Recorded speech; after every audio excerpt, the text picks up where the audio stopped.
and she was in tears. And I was about to go and say, can I help? Before I realised it was Sarah Tever. And I should have gone and said, can I help? But I didn't, because I was slightly in shock that as an MP. 2 days later, she resigned. I've worked out recently part of why she did resign. In 2013, 1.1 million people were sanctioned. David Webster's worked this out from the University of Glasgow. This means they had their benefits taken away, but they only had benefits to survive on. 1.1 million.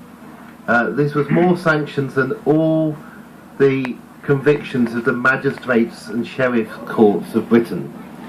The amount of money that was taken away from people who had their benefits sanctioned in 2013 was much more money than all the fines handed out for every crime committed that year in Britain. This is unprecedented, and that was 2013. We can't get the 2014 data yet, but it certainly has gone up. The way people at the very bottom of society have been treated is completely new. There are 47 suicides and deaths from starvations being investigated now, of which I think, but they're being investigated. I think the worst one is a young mum who threw herself off a balcony holding her child while pregnant.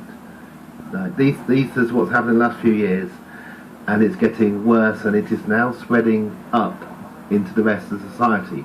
People don't immediately notice their tax credits being reduced slightly.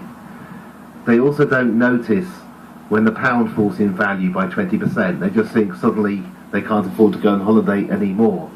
But it's creeping out, and it needs to be discussed. Most people do not know that we now fine people more because they attended an interview to try to get a job on the same day as they're supposed to meet the person telling them to attend interviews to try and get jobs.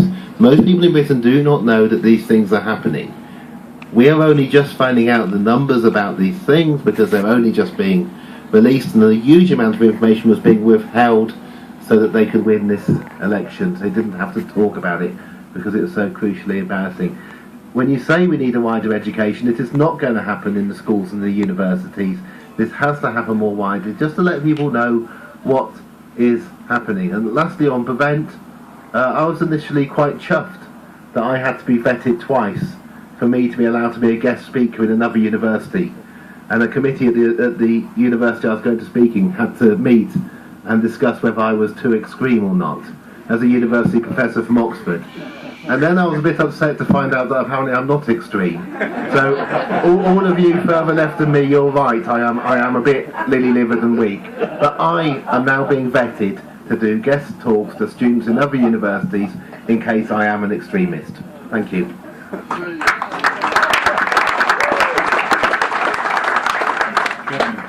I'd like to start with the gentleman's question.